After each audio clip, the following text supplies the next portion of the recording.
Allez, direction Martigues, dans le sud-est de la France, à présent, avec cette exposition consacrée à Ernest Pignon-Ernest, l'un des pionniers de l'art urbain. Le musée Ziem lui offre une belle rétrospective pour célébrer plus de 60 ans de carrière et de collage à travers le monde.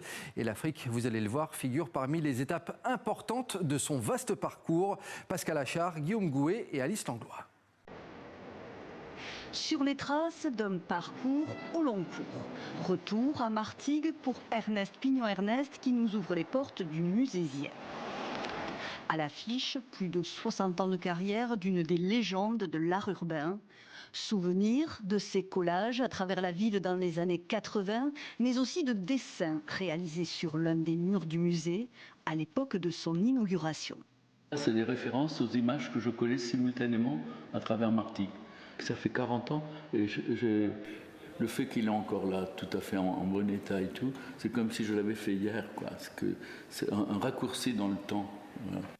Hommage, à travers ses archives, à un artiste nomade, de la France au Chili en passant par l'Italie ou les territoires palestiniens.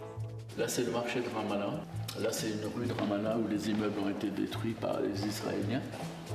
Des premiers dessins en 1962 en Kabylie lors de son service militaire, au portrait des décennies plus tard sur les murs d'Alger de Maurice Audin, militant communiste torturé pendant la guerre d'Algérie, jusqu'aux dernières œuvres en 2019 en Haïti. Un rêveur autodidacte qui a choisi l'architecture, les rues et le bitume pour toile de fond, façon d'y inscrire les débats et drames de ce monde. Et je viens perturber des lieux où on passe tous les jours et qui se banalisent. Toutes mes interventions, ce ne sont pas tous des manifestes, ce sont des interrogations. Ce sont une façon d'essayer d'appréhender, de comprendre certaines réalités, de les pénétrer.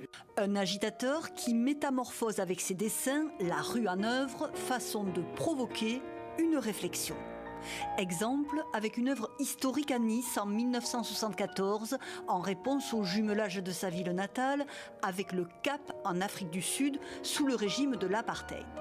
L'Afrique du Sud, étape importante de son parcours, et parmi les œuvres qui lui sont chères, sa Pietà africaine dans les rues de Soweto et de Durban au début des années 2000 pour sensibiliser aux ravages du sida.